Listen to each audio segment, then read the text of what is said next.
Alors, Bezrat Hashem, on va faire un peu de Parashat Hashavua. La Parashat de la semaine, c'est la Parashat Vayakel. Et c'est aussi le premier des 4 Shabbatot qu'on va lire maintenant, qu'on va lire jusqu'à Rosh Chodesh Nissan. Et le premier il s'appelle Parashat Shekalim. Mais avant de parler de Parashat Shekalim, sur Machatzit HaShekel, etc., je vais commencer par la question d'Or HaChaim HaKadosh. Or HaChaim HaKadosh, il pose la question, il dit, c'est quoi la smichut? Juxtaposer la smichut, c'est la juxtaposition de la fin de la paracha Kitissa avec le début de Vayakel. Donc on sait qu'à la fin de la paracha, c'est écrit là-bas que Karnehot, c'est-à-dire que la Moshe Rabbeinu, quand il est descendu pour la 3e fois, 40 jours, 40 nuits, il est descendu de Har Sinaï, et pour voir Am Israël, que Kadosh Baruch Hu lui a dit Salartikid Varecha, c'est-à-dire que je t'ai pardonné, et donc il lui avait ordonné de faire le Mishkan, etc. Alors là, la Torah elle raconte qu'il a mis sa tente qui s'appelle Ohel Moed. Donc Ohel Moed, c'est la tente de Moshe Rabbeinu, c'est là qu'il recevait la voix divine, etc. Jusqu'au temps où ils ont construit le Mishkan, et après il a commencé à parler avec Kadosh Baruch Hu, ça passait par le Mishkan. Mais avant qu'ils finissent de construire le Mishkan, c'était dans Ohel Moed. Et chaque fois qu'il sortait de là-bas pour parler au Am Israël, il avait une lumière, s'appelle Karne Hod, la lumière qu'il avait sur son visage. Et donc Am Israël ne pouvait pas la supporter, parce qu'ils étaient après la faute. Ils étaient après la faute du veau d'or, du Chet Egel, et donc ils ne pouvaient pas supporter la lumière. Donc il fallait masvé, il fallait que Moshe il se couvre le visage. Et donc, la juxtaposition de la paracha avec cette lumière, c'est qu'il dit Moshe Rabbeinu Vayakel, il est venu les rassurer. Non, soyez rassurés, il n'y a pas de problème, il est venu les rassembler pour leur parler. Donc c'est ça, Vayakel, il les a, parce que la question elle se pose, le Zohar Kadosh, il dit pourquoi Vayakel? Combien de fois Moshe Rabbeinu, il parle au Am Israël, Vayomer, Vaidaber, jamais s'écrit Vayakel. Et là aussi, c'est tout naturel qui vient leur parler comme toutes les autres fois. Et là, c'est écrit Vayakel parce qu'ici, il y avait une raison. Les Am Israël, ils avaient peur de la lumière. Il les a réconfortés. Il leur a dit, ne vous inquiétez pas. Et donc, c'est pour ça qu'il est venu leur parler. Il est venu les réunir pour ça. Et aussi, pour aussi que le Zohar HaKadosh, il dit, pour les séparer du Erev Rav. Parce que comme maintenant, ils devaient commencer la construction du Mishkan et relever les fonds, et relever les Trumot, et toutes les donations pour construire le Mishkan, donc il fallait les séparer du Erev Rav, et donc c'est ça Vayakel. Vayakel, c'est de séparer, parce qu'il ne voulait pas de donation du Erev Rav, puisque le Erev Rav, c'est lui qui a fait le Vaudor, c'est lui qui a enchaîné, c'est lui qui a entraîné le Am Israël à faire la faute. Donc Moshe Rabbeinu, il ne voulait pas de donation du Erev Rav, comme le Midrash il dit, celui qui a causé la faute ne peut pas venir maintenant, celui qui va devenir le Sanégor, celui qui va protéger le Ham Israël. Donc c'est pour ça qu'il va les séparer. Donc ça c'est le Zohar Kadosh. Mais on voit de là que Moshe Rabbeinu il vient les rassurer. Maintenant j'ouvre une parenthèse avant de rentrer dans Parashat Shekalim. C'est quoi cette lumière? C'est quoi cette lumière que Moshe Rabbeinu il avait dans son visage, qui l'éclairait tellement que Am Israël avait peur. Et là vient le Midrash et nous dit, tu sais, quand Moshe Rabbeinu il écrivait la Torah, il restait un peu d'encre dans le coulmous, dans la plume. Dans le coulmous, dans la plume, il écrit la Torah, il restait de l'encre. Donc l'encre qui restait dans le coulmous, eh ben, il l'a mis sur son front et ça a fait de la lumière incroyable que Am Israël ne pouvait pas supporter. Le Or HaChaim HaKadosh, il pose la question, il dit, je ne comprends pas. HaKadosh, beaucoup lui donne un coulmous pour écrire, et en lui donnant un coulmous pour écrire, il ne lui donne pas l'encre exacte, il reste de l'encre, ça n'avait pas de sens. Ça veut dire quoi, il reste de l'encre dans le coulmous? Et vient le Or HaChaim HaKadosh, et il dit un truc incroyable, il dit que Moshe Rabbeinu, quand il est venu écrire le mot Anav, parce que le seul qui a mérité cette louange de Anav, d'être humble, c'est bien Moshe Rabbeinu. C'est lui qui a mérité ça. Et donc quand Moshe Rabbeinu il vient écrire le pasouk, et en plus la Torah, elle va le mentionner, quand il va écrire Vea ish Moshe Anav meod mikol adam asher al pene ha'adama, Et le Chida, il dit c'est quoi Me'od? Me'od, c'est les Rachetevod, mi Avram ve David. Me'od, même Aleph Vav Dalet. Donc même mi Aleph Avraham ve David. Pourquoi Avraham il a dit Vanochi Afar va Efer. Donc le Afar, c'est de la poussière, c'est quelque chose. David il a dit Tola'at velo ish. C'est une Tola'at, c'est un verre. C'est un verre. Et Moshe Rabbeinu a dit Vanachnu ma. Quoi, on n'est rien. Dire quoi? Donc de là, la Torah elle va témoigner la grande anava de Moshe Rabbeinu. Maintenant, le mot anav, comment on l'écrit? On l'écrit Aïn, Nun, Yud, Vav. Comme ça, il s'écrit anav. Et Moshe Rabbeinu, qu'est-ce qu'il fait? On va dire, il retire la lettre Yud, il écrit seulement anav sans le Yud. Donc il écrit Aïn, Nun, Vav. Il a retiré le Yud parce qu'il était vraiment anav, donc il voulait pas vraiment écrire sur lui qu'il était anav, donc il a retiré quand même une petite lettre, le Yud. Et donc le Yud qu'il a retiré, c'était l'encre. C'était l'encre qui restait dans le Koulmous. Ça c'est la lettre c'était l'encre qui restait. Donc vraiment il ne devait pas rester d'encre. Mais comme il ne voulait pas montrer qu'il était anav, donc il a enlevé le Yud et c'est l'encre qui restait. Il l'a mis sur son front, il y a eu la lumière. Maintenant la question elle se pose. Attends, Moshe Rabbeinu, il nous a fait sortir d'Égypte. Il a amené les 10 plaies. Il nous a fait traverser la mer sec. Il a divisé la mer en 12 parties. Rien que l'eau, les murs, les 12 parties de la mer qui se sont ouvertes, c'est-à-dire qu'ils se sont séparés, la séparation entre une partie et une autre, entre une piste et une autre, c'était l'eau qui est montée en l'air. C'était des kilomètres. C'est-à-dire l'eau, elle s'est mise en l'air des kilomètres de haut. C'était un nez, je veux dire, incroyable. Et après le Bizatayam, Bizat Misraïm, tous les trésors qu'ils ont eu d'Égypte, de la mer, etc. Tout ça n'a pas suffi à Moshe Rabbeinu. Il nous a fait descendre la manne, le Selav. Tout ça n'a pas suffi à Moshe pour avoir la lumière. Qu'est-ce qu'il lui fallait? Il lui fallait en fait cette goutte d'encre qui était pour le Yud qu'il n'a pas voulu marquer. Donc il fallait qu'il lui reste de l'encre dans le Koulmous, ce Yud, pour avoir cette lumière qu'il a mis sur l'encre sur son front. Mais je ne comprends pas, tout ce qu'il a fait pour Am Israël n'a pas suffi pour avoir cette lumière. Il fallait seulement cette encre pour lui donner cette lumière. Attends, je pense que c'est une question. C'est une question qui se pose. Pourquoi il fallait cette encre pour la lumière? Ça ne lui a pas suffi tout ce qu'il a fait. Alors pour répondre à cette question, on a pensé à travers la Gemara. On va ramener une Gemara et comme ça on va pouvoir répondre à la question qu'on vient de poser. Moi je pensais que c'était le fait de ne pas avoir mangé et bu pendant 40 jours, c'est ça qu'il avait donné. Je croyais que c'était ça qu'il avait donné. Mais justement, tu vois, même ça, voilà, très bien, je suis content que tu aies rajouté. Je suis content, tu rajoutes à la question. Il n'a pas mangé 3 fois, 120 jours, 3 fois 40 jours, 40 nuits. Ouais. Ça fait 120 jours. Il n'a pas mangé, il n'a pas bu. Et non, ça ne lui a pas donné la lumière. Qu'est-ce qui lui a donné la lumière? Ce Yud.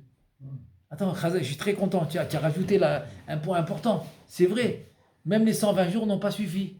Donc il fallait cette goutte d'encre. Pourquoi? Donc on peut essayer peut-être à travers une Gemara. C'est la Gemara dans Avodah Zara. La Gemara dans Avodah Zara, dans la page 18, elle raconte comme ça. Elle raconte sur Rabbi Yossé ben Kisma.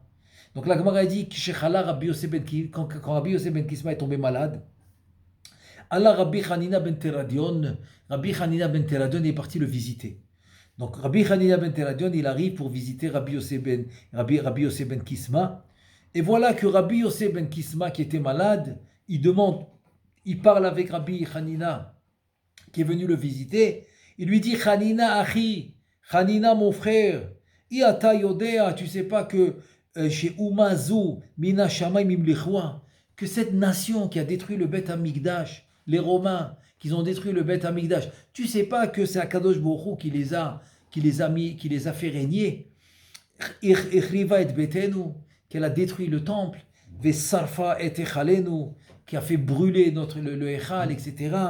Ve'arga et Chassidav, elle a tué les Chassidim, c'est-à-dire les Tzadikim, les Chassidim. Tout ça, les Romains, ils ont fait. Hi kayemet, veut dire que cette malchoute, cette royauté, elle existe, c'est-à-dire qu'Akadosh Baruch Hu lui a donné la force. Et c'est comme la Gemara dans Brachot qui dit, c'est Kilou Sha'a Mesachek et Lo. C'est-à-dire quand la Sitra Ahra, quand les forces du mal, ils ont la force, c'est qu'Akadosh Baruch Hu leur a donné, donc tu n'as pas le droit de les provoquer. Et moi, qu'est-ce que j'ai écouté? Ve'ani shamati alecha shata yoshev ve'osek batorah, que toi tu étudies la Torah ou makil keilot barabim en public, tu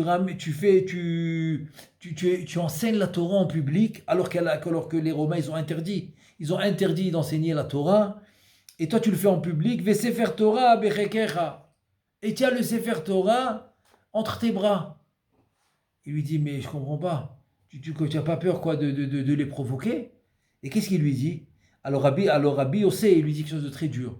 Rabbi Yossé, il dit à Rabbi Hanina, ben Teradieu, il dit, Amarlo, Rabbi Hanina, avant qu'il lui dise Rabbi Yossé, Rabbi Hanina, qu'est-ce qu'il lui répond? Amarlo Rabbi Hanina, mina shamaim yirahamu. Mina shamaim, ils vont avoir la rachamim. Rabbi Yossé, il n'a pas aimé la réponse de Rabbi Hanina. Qui va avoir la rachamim? Mina shamaim. Mina Shamaim, Akadosh Baruch Hu, il aura de la rachamim. Moi je fais sa volonté, j'enseigne la Torah, il aura de la rachamim. Rabbi Yossé, il n'a pas aimé la réponse. Rabbi Yossé, il lui dit, Amarlo Rabbi Yossé, Ani omer lecha dvarim shel ta'am, ve'ata omer li mina shamim yerachamo. C'est quoi tu parles? Moi je te dis des choses plus que logiques, des choses sensées. Je te dis des choses sensées, et toi tu me réponds comme ça. Ok, c'est-à-dire que tu te laisses aller. Alors Rabbi Yossé là, c'est ça que je voulais dire, là il lui dit quelque chose de très dur. Comme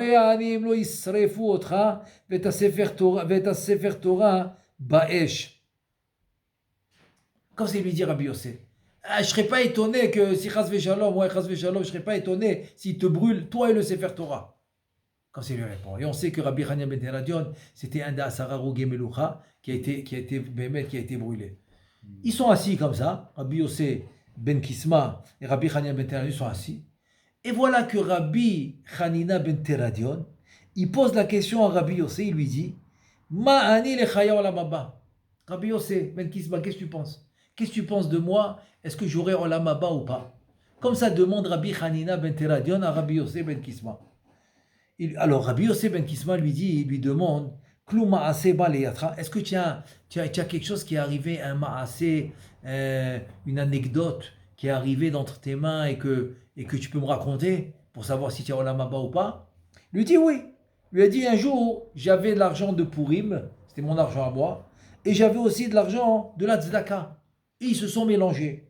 Donc j'avais un grand safek. Est-ce que c'est mon argent ou c'est l'argent de la tzedaka? Donc qu'est-ce que j'ai fait? J'ai tout distribué aux pauvres pour ne pas rentrer dans le safek. Je voulais pas rentrer dans le safek. Et là, Rabbi Yossé ben Kisma, il lui dit, Rabbi Hanina ben Teradion, il lui dit, Imkar, si c'est comme ça que tu as fait, il lui dit, Michel Kecha Yechelki, de ton chelek, soit aussi le mien. C'est-à-dire que moi aussi, que je puisse avoir une place comme toi au Olam Haba. Il lui dit, Mi Goralcha Yegorali. Comme ça, il lui dit, que de ton sort, il soit mon sort aussi, parce que là, c'est sûr que tu as Olam Haba, ton sort, il est très bien. Alors là, maintenant, je pose la question. Tout le Messirut Nefesh de Rabbi Hanina ben Teradion n'a pas suffi. Ouais. Et il enseigne la Torah, même qu'il ne permette pas, et le Sefer Torah, et tout ce que tu veux, il enseigne. Tout ça ne suffit pas. Qu'est-ce qu'il faut? Il faut qu'il lui raconte que l'argent de Purim avec la Tzedaka s'est mélangé, et c'est ça qui va lui donner Olam Haba. Qu'est-ce qui se passe?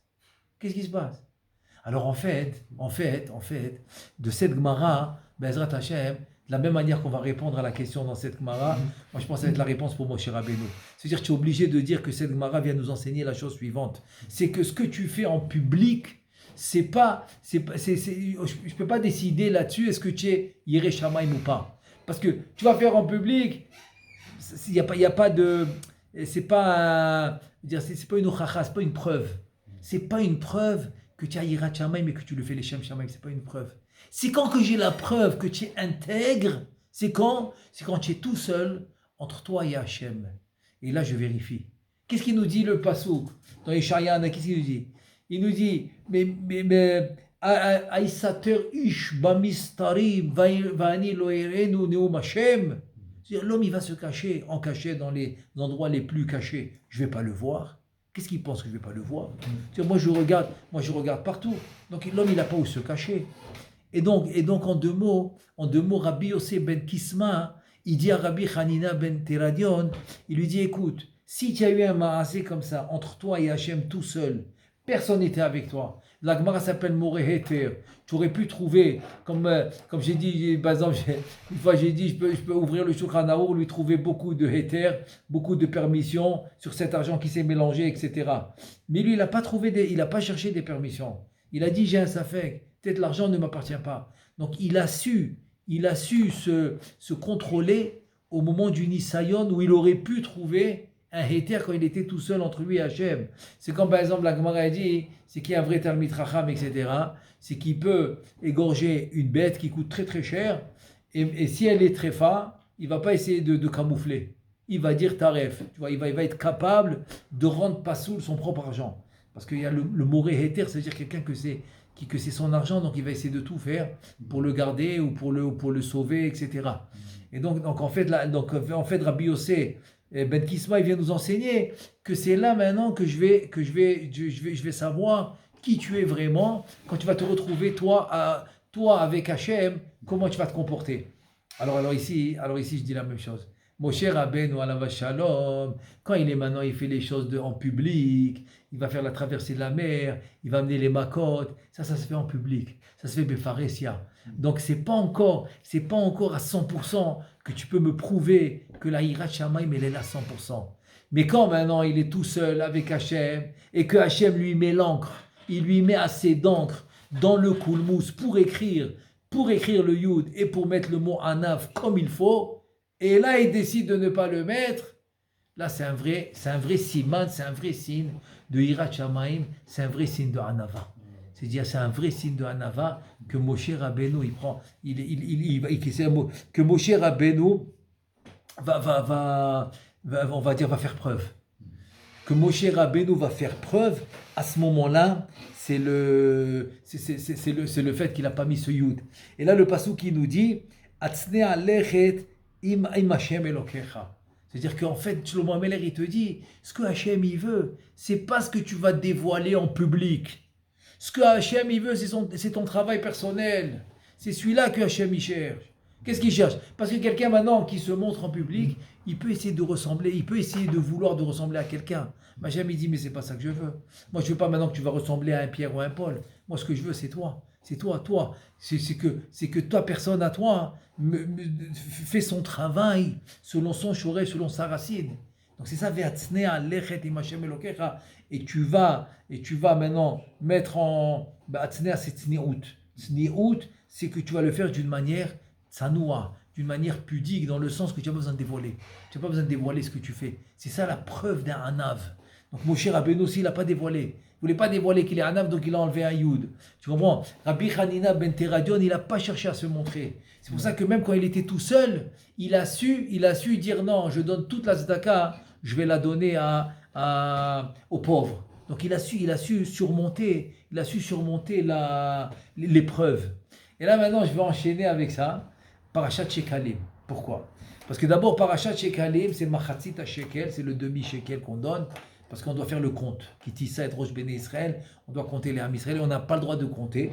Là, via Kadosh Borou, il dit à Moshe Rabbeinu pour ne pas avoir Aïnara, tu vas compter les pièces. Donc tu vas prendre les pièces et tu vas compter les pièces pour savoir combien les Ham Israël ils sont. Et donc il y a plusieurs explications. Si tu comptes les pièces, tu peux donner un shekel. Pourquoi un demi-shekel? Donc il y a plusieurs explications là-dessus. Il y a l'explication de se sentir toujours demi. Si tu te sens complet, alors tu n'as plus rien à faire, tu as fini. Comme l'histoire du Rav qui il venait faire le Siyum Hachas, etc. Et le lendemain, il est vraiment tombé malade, il était très gravement malade. Et donc son fils, il va chez le Gdol Hador pour prendre la bracha pour son père. Et donc il arrive chez le Gdol Hador, il dit voilà, mon père il vient de finir le chasse, etc. Il faut prier pour lui, Refoua chez Lema. Et le Gdol Hador, il le regarde, il lui fait la remontrance, il lui dit quoi? Quelle chasse il a fini? Il n'a rien fait encore. Il n'a même pas fini la moitié, de quoi tu parles? Quelle chasse il a fini? Le fils, il s'est senti vexé. Il a dit mais pourquoi il le descend comme ça? Pourquoi il descend mon père comme ça alors que moi j'étais ça fait 2 jours, j'étais au Sioum, il a fait ça. Bon, il n'a pas voulu lui manquer de respect, mais le fils était très vexé. Très vexé. Et après, le Gdol Ador, le Rav, il lui a dit, allez, rentre à la maison maintenant, et Bezrat Hashem, il va aller mieux. Mais il n'a rien fait encore. Allez, il lui répète encore, il n'a rien fait encore. Il a tout à faire, à peine s'il commence. Allez, rentre à la maison, ça va être bien. Il est parti vexé. Cassé, vexé. Mais à ça, il était tellement... Bon, chez Mafta'a Tova, une belle surprise. Il rentre à la maison, son père commence à se remettre. 2-3 jours, il revient en bonne santé. Il revient à l'étude, il fait Seudat Odaya, il remercie Hachem, etc. Il reprend ses cours, il enseigne la Torah, tout va bien. Après, maintenant, son fils, Hachem, il est content que son père va mieux. Il lui dit, écoute, j'ai quelque chose à te demander. Te dévoiler, te demander, tu le prends comme tu veux. Mais quand je vais aller voir ce Rav que tu connais très bien, qui te connaît très bien, qui t'aime beaucoup, mais regarde ce qu'il m'a dit. Pourquoi il t'a descendu comme ça? Ça m'a dérangé. J'étais vexé. Je suis vexé, je ne sais pas pourquoi il a fait ça. Tu comprends et tout ça. Son père, il a rigolé. Il a dit, eh ben, il m'a sauvé. Il a dit, comment ça, il t'a sauvé? Mais il t'a descendu. Je lui ai dit, tu venais de finir de chasse. Qu'est-ce qu'il m'a dit? Là, ça va pas ou quoi? Il n'a rien fait encore. Rentre à la maison, il n'a rien fait. Tu vois, il dit, mais tu n'as pas compris. Il m'a sauvé. Pourquoi? Parce que si maintenant mon tikkun, c'était de finir le chasse, et que s'il était d'accord avec toi, il aurait dit, oui, il a fini le chasse. Donc, Mishamaim, qu'ils auraient dit, bon, il a fini son travail. Or, s'il a fini son travail, ça y est, il peut partir. Il peut partir, il a fini sa mission, il peut partir. Lui, qu'est-ce qu'il a fait? Il a dit, pas du tout, il n'a rien fait encore. Donc, il a cassé la xéra. Il a cassé la xéra. Donc, Bachama, ils nous ont dit quoi? On pensait qu'il avait fini. Mais regarde, le Rav de la ville, il est en train de dire qu'il n'a pas fini, il n'a rien fait. Alors, grâce à ça, ils m'ont laissé. Grâce à ça, ils m'ont laissé parce que j'ai encore beaucoup de choses à faire, comme ils ont voulu respecter le Rav. Donc, tu penses qu'il m'a descendu, il m'a sauvé la vie. Grâce à lui, je suis encore là. Donc, ça, c'est le lien de Machatzit. C'est le lien de la moitié. C'est Machatzit à Shekel, c'est la moitié. Donc, ça, c'est une des explications, je la trouve très, très bien. Jamais tu penses que tu as fini. Non, à peine tu dis, je viens de commencer, tu as encore beaucoup de choses à réaliser. Maintenant, deuxième chose, ça va très bien avec ce qu'on a commencé, c'est ce lien de Hatzne Aleched, de faire entre toi et Hachem le travail. Et c'est pour ça que je vais lire maintenant un pirouche du livre, il s'appelle Nit'e Gavriel. Nit'e Gavriel, très très très, un livre kadosh, vraiment, des très beaux pirouchim.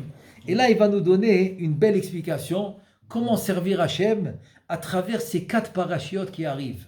Alors, on a la parachute, ce qui commence, le premier c'est Shkalim, ensuite ça va être Zachor, Mechiat Amalek, ensuite ça va être Parashat Para, et ensuite ça va être Parashat Achodesh. Donc la première des 4, c'est Shkalim. En fait, on sait c'est quoi Shkalim, c'est ramasser la nouvelle Trouma, la nouvelle donation pour emmener les nouveaux korbanot au Bet HaMikdash, ok, pour les amener, parce qu'on veut pas amener les nouveaux korbanot de Rosh Chodesh Nissan avec la vieille donation. On veut une nouvelle donation, donc ça s'appelle Trouma Chadasha pour les nouveaux korbanot, etc. Donc ça, c'est pour ça que c'est la première. C'était la première, on a besoin le plus vite. Et ensuite, ça va être, comme on a dit, ça va être Parashat Zachor parce qu'elle doit être avant Purim. Ensuite, Parashat Para parce qu'elle doit être avant Korban Pessah, on doit se purifier pour Korban Pessah. Ensuite, Parashat HaChodesh, parce qu'on a Rosh Chodesh Nissan, c'est la mitzvah de compter les mois, c'est le premier mois de l'année qu'on les compte. On les compte. La nouvelle année, c'est en Tishrei, c'est le jugement. Mais le compte de l'année 1, 2, 3, quand tu comptes les mois, la mitzvah, c'est Nissan.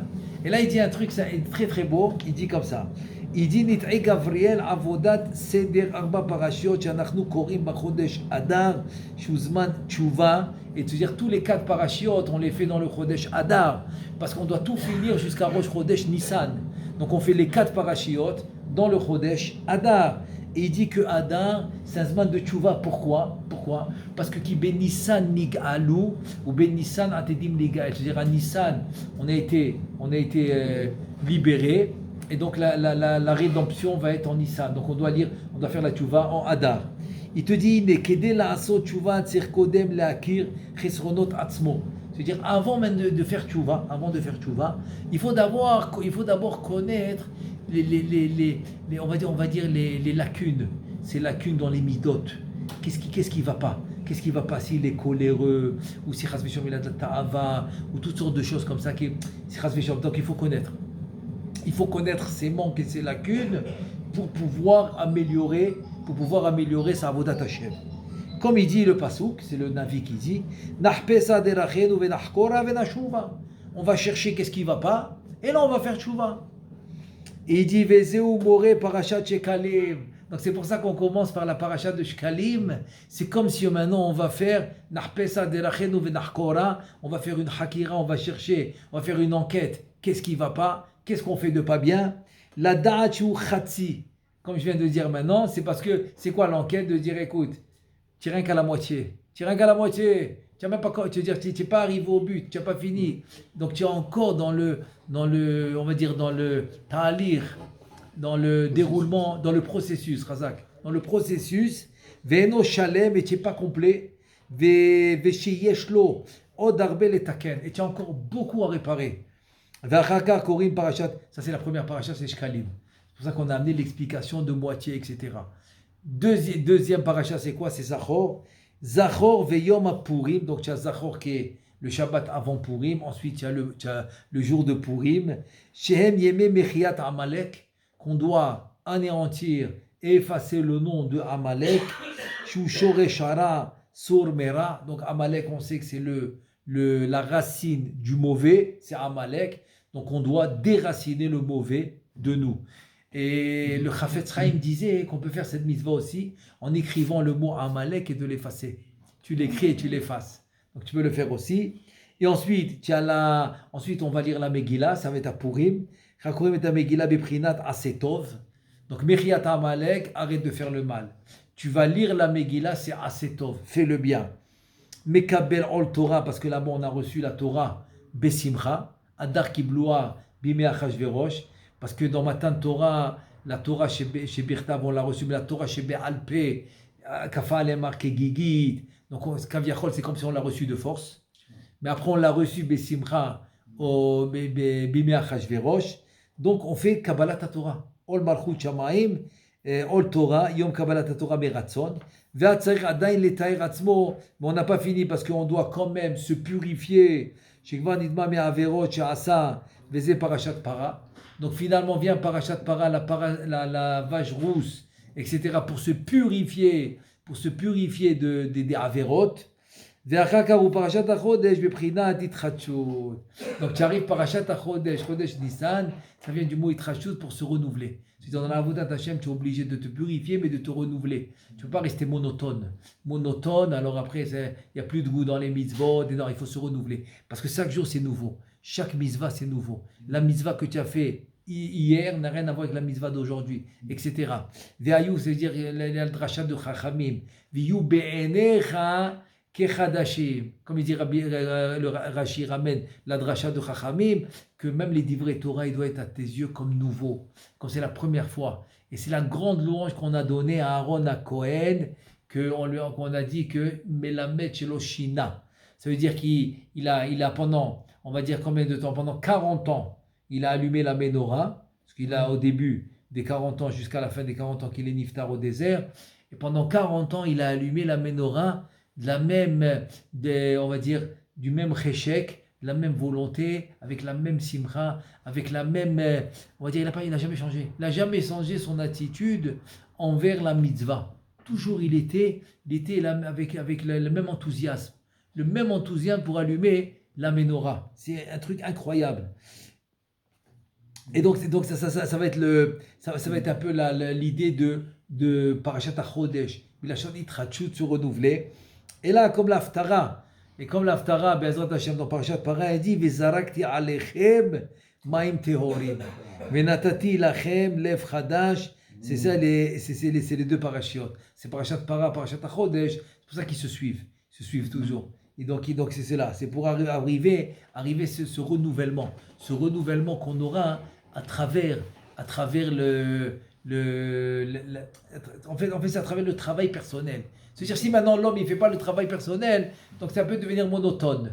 Je te dis non, il faut travailler d'une manière que tu arrives toujours à refaire la mitzvah avec le même enthousiasme que tu l'as fait la première fois. Ça, c'est Aaron. Tu imagines 40 ans qui allume la menorah, il a toujours le même enthousiasme depuis le début. C'est un truc incroyable.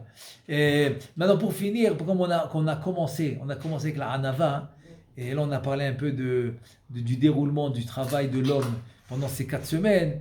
Alors, on va finir aussi avec la Hanava. Et là, une histoire sur Rabbeinu Yosef Karo. C'est celui qui a écrit le Shulchan Aruch. Rabbeinu Yosef Karo qui a écrit le Shulchan Aruch. Et là, le Chida dans Shem Magdolim, il dit un truc incroyable. Il dit qu'à l'époque de Rabbi Yosef Karo, il y avait 3 Chachamim qui s'appelaient Yosef. Et les 3 Chachamim étaient aptes à écrire le Shulchan Aruch. Et pourquoi Rabbeinu Yosef Karo, c'est lui qui a mérité? Eh bien, parce qu'il était Anav. Il était le plus Anav des 3. Donc, c'est lui qui a mérité d'écrire le Shulchan Aruch et pas les autres.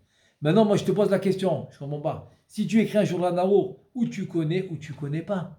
Maintenant, tu es Anav ou tu n'es pas Anav. Pourquoi ça te donne, je sais pas moi, ça te donne la possibilité d'écrire le Shulchan Aruch plus qu'un autre?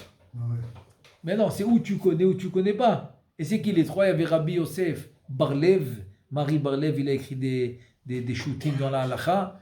Marie Barlev, il y avait Rabbi Yosef Taïchek, que sa femme a témoigné que 40 ans, il n'a pas dormi dans un lit. Il dormait comme ça sur le stander, il mettait une bassine d'eau froide le soir, il mettait ses pieds pour rester réveillé pour étudier. Donc, et le 3e, c'est Rabbi Yosef Karo. Donc ils étaient aptes. Alors c'est une question, je ne comprends pas ce qu'il dit. Il dirait non parce qu'il était Anav. Alors en fait, celui qui est habitué un peu d'étudier le Bet Yosef, il voit que Rabbeinu Yosef Karo, c'est incroyable. La Hanava qu'il a, c'est que d'abord, il va te ramener la Mishnah, la Gemara, il va te ramener toutes les opinions. J'ai fait une fois le calcul, il ramène plus de 36 à 37 Rishonim à travers tout le Bet Yosef. 36 à 37 Rishonim à travers le Bet Yosef pour ramener la Halacha. D'abord, il amène tout le sujet, la Sugia, le Mishnah, la Gemara, qu'est-ce qu'il dit, toutes les opinions, etc., tous les décisionnaires. Après qu'il a tout ramené, là, il va te dire qu'est-ce que lui, il pense. Donc, tu vois que la Hanava, en fait, elle t'amène au Emet. Tu comprends, tu n'as pas de, on va dire, tu n'as pas de blocage. Quelqu'un qui est Ga'ava, il a un blocage d'arriver au Emet. Il dit, ce Chacham, qui il est celui-là? Non, je ne vais même pas le considérer. C'est-à-dire, il a beaucoup de blocages par rapport à ça. La Ga'ava va bloquer l'homme à arriver au Emet. Alors que la Hanava, il a dit, viens, on va voir ce qu'il a dit. Peut-être c'est vrai ce qu'il a dit. Kabel et Emet mimisha amara. C'est-à-dire, reçois le Emet de celui qui l'a dit. Donc peut-être qu'il va dire le Emet, viens, on va voir. C'est-à-dire, celui qui est Anav, il n'a pas de problème à arriver au Emet. Donc c'est ça l'idée. C'est ça l'idée. L'idée, c'est ça l'idée de la Hanava, c'est qu'il arrive au Emet. Et Bezrat Hashem aussi, quand on a parlé des 4 semaines pour travailler aussi que, comme on a dit, Khatsi. Il faut toujours se sentir moitié. Et Bezrat Hashem, d'arriver à la Géoula Berachamim. Amen ve Amen.